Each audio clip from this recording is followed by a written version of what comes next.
Okay, welcome back to, can't get down long. Welcome back to hashtag Project Sports Roof. If you've been following along, you kind of know where we are with this thing.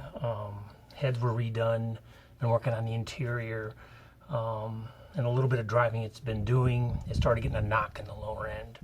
So what we're going to do at this point is start prepping it for having the engine pulled. And I'm going to take off the front end pieces. First thing we're going to do is drain all the fluids, and then we're going to, and then we'll start pulling off the front end pieces. Everything here's got to come off before we pull it out. I've got an Aussie Ford intake coming for the 351 Cleveland for a 4-barrel, so we should be good with that. I think. I don't think I'm going to sit here and have you guys watch me drain the fluids, but I'll pop back on as I get ready to remove some of this stuff off the front end here, and I think that'll be a good piece. I think probably why I have this out, I'll go ahead and touch up all the places that need to be touched up on the engine bay. It's not bad shape. I think a good cleaning and hit it with some rattle can just to make it look decent. I think we should be good. You can see back here I've got the new master cylinder and everything put back on. I had all that wet work done down at the shop down the street. So just because I didn't want to do it all here in the driveway. Of course, I'm going to make probably a big enough mess with this as it is, pulling the engine out. But I think after this is done, I got to redo the brakes, new discs for the front, and new shoes and drums. I've thought about converting it in the back, but I think I'm not going to.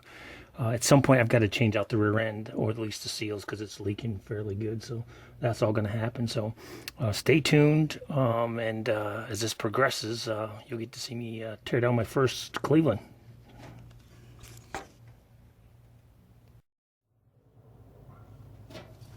Of course, one of the first things you do before you do any work on a car, especially wet work, you got to get these, you got to get the battery out.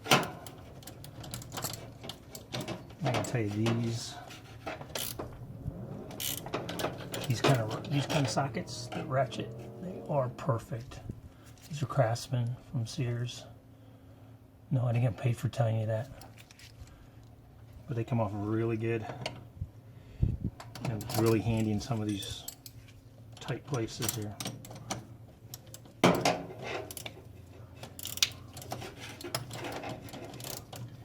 It helps if you go the right way.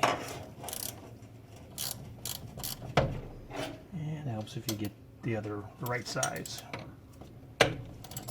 We'll edit some of that out.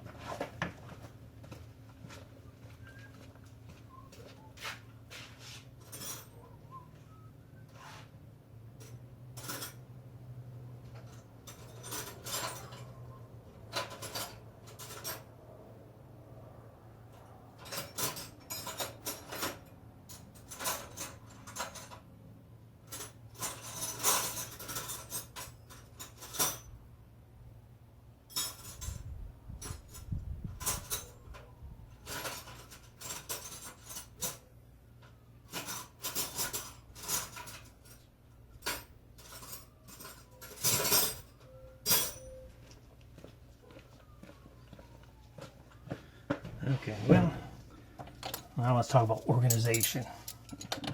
My socket, my wrench drawer is a little disorganized, so that slows you down, but I'm not in that big a hurry. That loose enough to pull off. And we'll do the other one.